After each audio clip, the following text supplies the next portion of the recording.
All right, so this is our sine function. So if you kind of recall from last semester when we talked about inverse function, in order to have an inverse function, or for a function to be a function, we say we use the vertical line test, right? So is sine a function? Yes, because if you use vertical line test, it's only going to pass through one point. If you want to start from the original function and then you say, well, is the inverse a function? What test do you use? Yeah, horizontal line. So if you use the horizontal line test, is it going to pass? No. So that means the inverse is not a function. Okay, so the inverse is not a function. Then what do we do with the inverse function? Well, we are going to have to limit it. So as it is right now, if I draw a horizontal line, it's going to pass through multiple points. So we cannot do that. We need to limit it. So what mathematicians did in the past was they decided they're going to limit it between negative pi over 2 to pi over 2. So then if we just say that inverse function only exists between those two lines, then no matter where you draw a horizontal line, you're only going to pass through it once, which is okay. So inverse function is only going to happen between negative pi over 2 to pi over 2.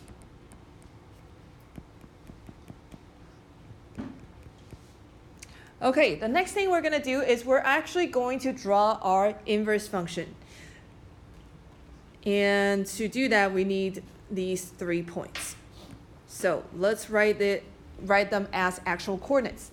The bottom left coordinate, or the bottom left point, what is the x and y coordinate of that? What's the x coordinate of it? Yeah, negative pi over 2, and then what is the y? Negative 1, good. And this one in the middle is easy, 0, 0. And the one on the right? Pi over 2, 1, yes. Okay, so now we're going to graph the inverse function. Remember, there are a few things we need to remember about inverse function. First, x and y always switches, right? This is how you find the inverse function to begin with. Second, the graph actually reflects over the y equals x line. So if we were to graph this, we would say the graph will just reflect over that y equals x line. So what we're going to do now is just graph using those 3 points, and then we're going to use that y equals x line to tell us how the curvature is going to be. Okay, again, inverse function, the relationship is you switch x and y. Therefore, on this new axis for the inverse function, the x-axis is no longer angles. It's going to be negative 1 to 1 because x and y switches. Okay, what was x is now y. What was y is now x. So then in my y-axis is from negative pi over 2 to pi over 2. And then I'm going to put my 3 points on there. The first point is, in the original function, is negative pi over 2, negative 1. I'm going to switch those two because x and y switches. So it's negative 1, negative pi over 2. The middle point is 0, 0. You switch it, it's still 0, 0. The last point, pi over 2, 1. You switch it, you get 1 pi over 2. All right. Now let's think about the curvature. If you look at the original function, over the y equals x line, you're going to reflect it over. So essentially, it kind of looks something like this.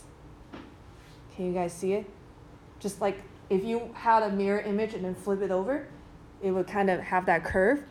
So then in my new graph, I'm going to draw that same curve. So this is my inverse sine graph.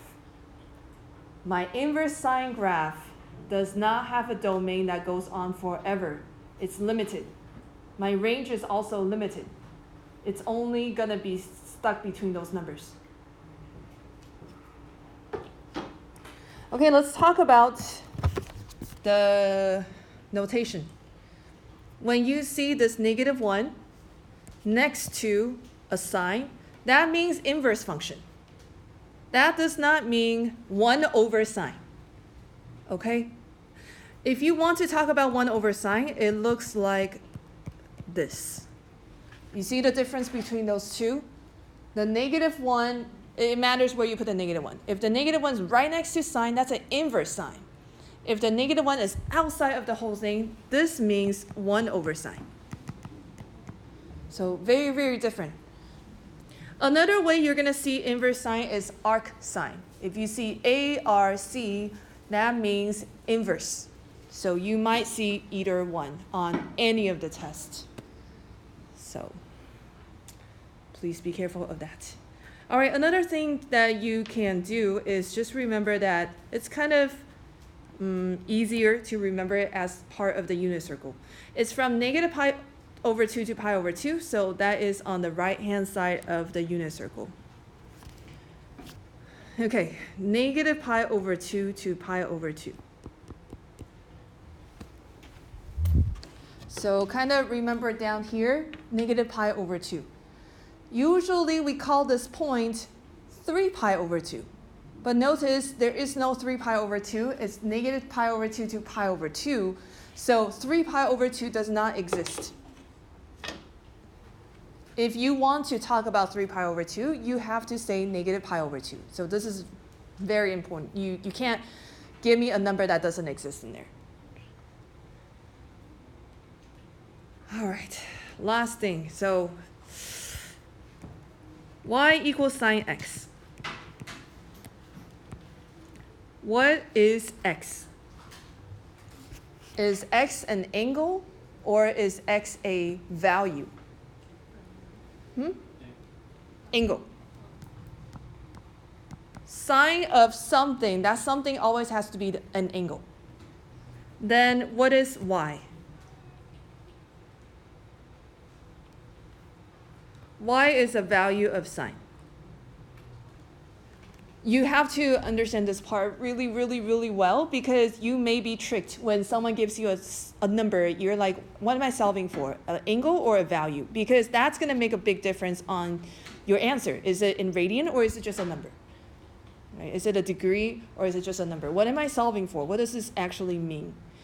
Okay, so now let's kind of recall. If I have y equals sine x and I want to find the inverse function. Remember, if I want to find the inverse function, I switch x and y. So then I would write x equals sine y. And I need to solve for y. What do I need to do to get rid of that sine so I can get just y by itself?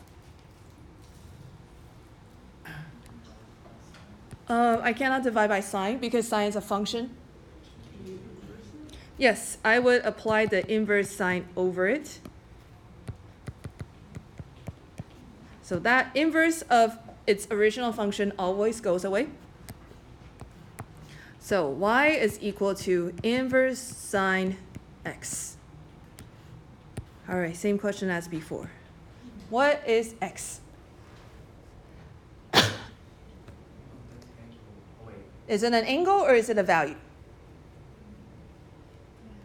Yes, it's a value. So then what is y? It's an angle. So remember in the function and its inverse, everything switches. What was x is now y. What was y is now x.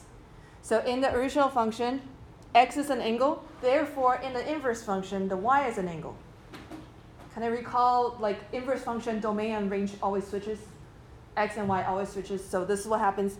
So you have to remember this part because you got to know what you're solving for. All right, let's actually solve a question. Inverse sine of 0.5 is equal to something. What is y? Is it an angle or is it a value? Yes, angle. So you're solving for an angle. If you don't know what that is, they can trick you with the 0.5. And then they put something in there that looks like an angle, and then you might be like, oh, I'm solving for a value. No, that's not what you're doing. So this question is really just asking, sine of what angle gives me 0.5? Sine of what angle gives me 0.5? Huh? 30 degrees. Okay, give it to me in radian. Okay, pi over 6. Is there another angle that gives me the same sine value?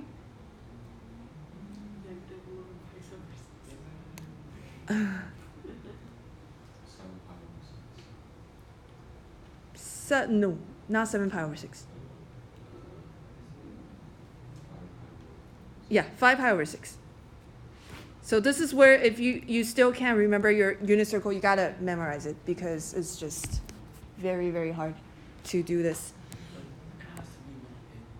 It has to be on this side. So the answer is pi over 6.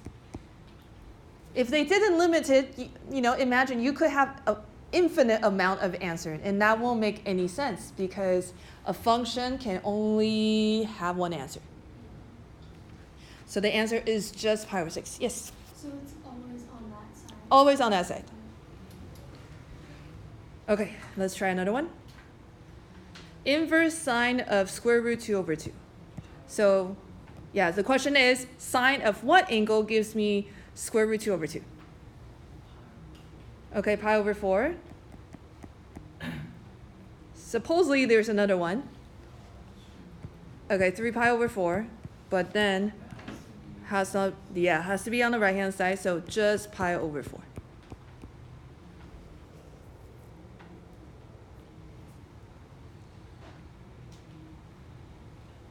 Are you guys okay? No.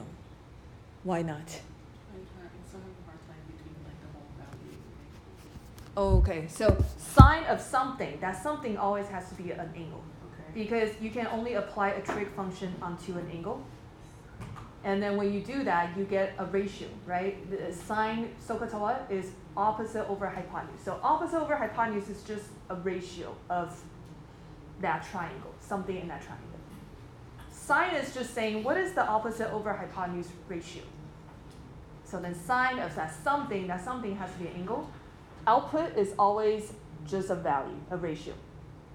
Now we're going backwards. So then inside the inverse sine, this is a ratio. Output is an angle.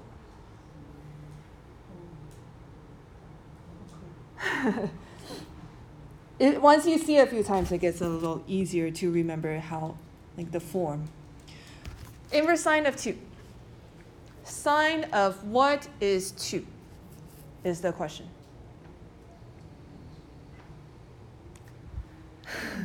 Yes, say no solution.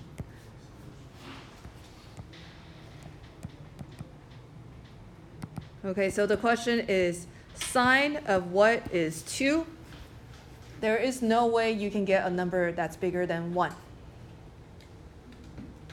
Okay, so kind of remember your sine graph. Your sine graph goes up and down from -1 to 1. It's only stuck between those two numbers. You can never go higher or lower unless you change the amplitude, right?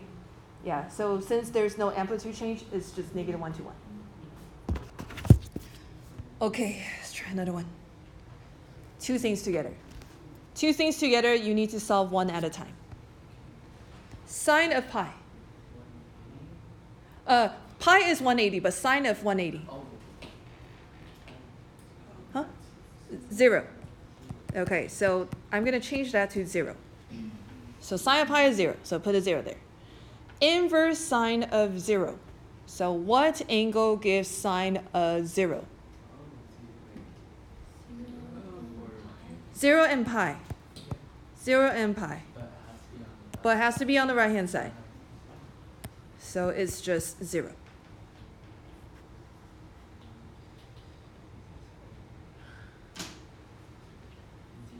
Yeah, that's why we're spending 3 days on this. It's hard to think.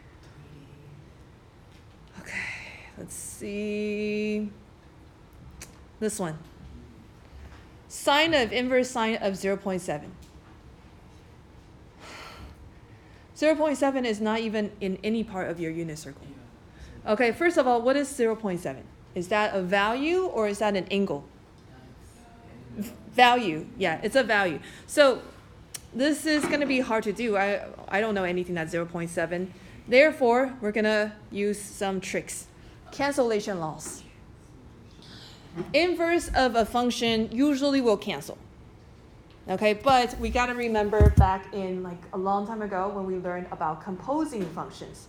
We said composing function was like you drop something into this function, let's say f, and then it comes out and it goes into another function, g, and then it becomes g of f of x. Do you guys remember that? Yes.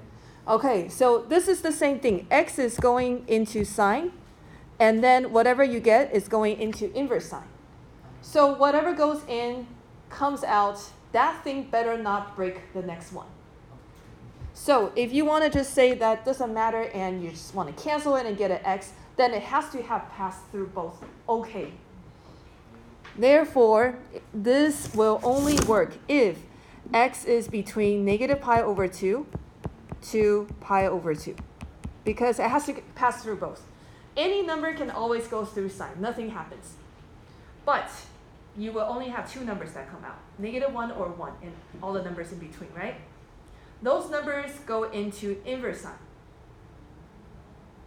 And what you come out is only between negative pi over 2 to pi over 2. Does that make sense? I'm losing everybody except... Okay. Are you guys really okay? Not really. Okay, same thing with this one. Sine of inverse sine. You can only cancel that if x is between negative 1 to 1. Okay, first of all, let's look at this part. Not everything can go through, right? Only negative 1 to 1 can go through here. Bigger than that, it's just going to say no solution. So only those numbers go in. So as long as negative 1 to 1 goes in, then sine will be able to get a value, so we're fine. So then you can only cancel this if x is between negative 1 to 1. Okay, let's try it. Let's look at this one again. So let's say we're trying to apply our cancellation rules. Does x meet the requirement? Yes. Therefore, it cancels. 0.7 is the answer. So you don't have to use your calculator. You just have to kind of think about it. Can I cancel it and get a number? Okay, let's practice a few more before we move on to cosine. Let's try another one. Inverse sine of negative 1/2. Inverse sine of negative 1/2. Try it with your partner so you guys can put your heads together. All right, I'm going to give you a few choices. Pi over 6, 11 pi over 6, negative pi over 6, and I don't know, 7 pi over 6? Okay, how many people think it's pi over 6? How many people think it's 11 pi over 6? How many people think it's negative pi over 6? It's negative pi over 6. Why is that? It's here, right? Everybody choose the right spot. That spot is 11 pi over 6, correct. But the domain says negative pi over 2 to pi over 2. 11 pi over 6 is not in there. It's too big. My numbers can only go from negative pi over 2 to pi over 2. 11 pi over 6 is not in there. You have to find a coterminal angle that's in that area. And that's only negative pi over 6. Are you guys with me? Yes. Okay, please be careful. This comes up a lot. Okay, let's try another one. Now that you kind of know the trick. Inverse sine of negative square root 3 over 2. Okay, what is the answer? Yes, negative pi over 3. Okay, not 5 pi over 3. Not 4 pi over 3. Has to be between negative pi over 2 to pi over 2. Any questions? Raise your hand. Okay. Next, cosine. Let's do the same thing. Start from a regular cosine.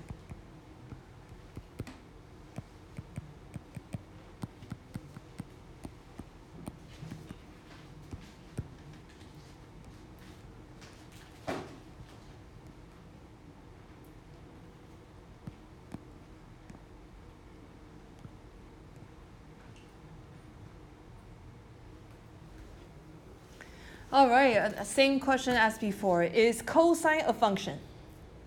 Yes. Is the inverse sine a function? Inverse cosine? No, because it's going to fail the horizontal line test. Can I limit it between negative pi over 2 to pi over 2 and then get a function?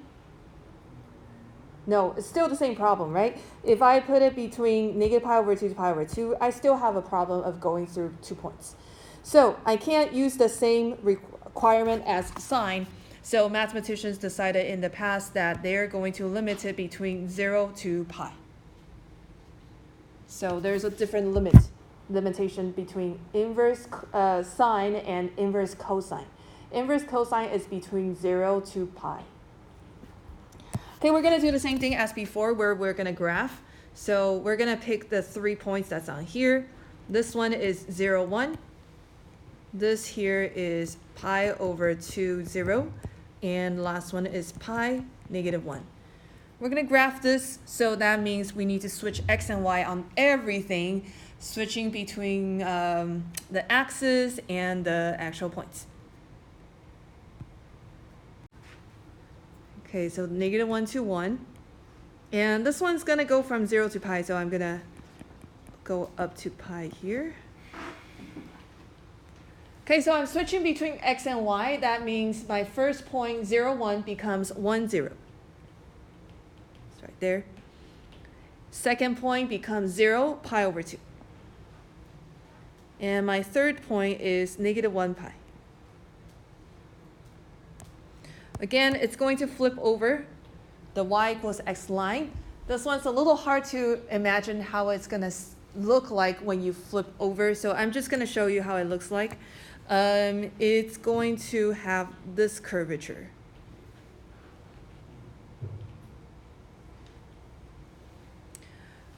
All right. So same thing as before, inverse cosine has a negative 1. You can also say arc cosine. It means the same thing. And, oh, question. Unit circle wise, it's only going to happen on the top. 0 to pi. Cancellation law is the same as before. You can cancel it only if these things happen. So inverse cosine cosine, that means x has to be between 0 to pi. Cosine inverse cosine means x has to be between negative 1 to 1.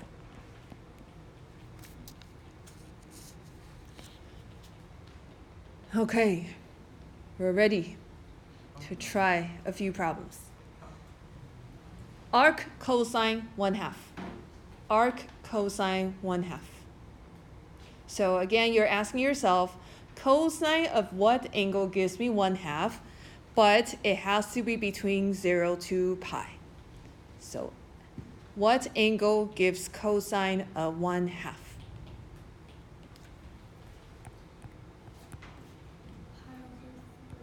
Yes, pi over 3. So supposedly here and here, both angles will give cosine of 1/2, but only on the top, so pi over 3.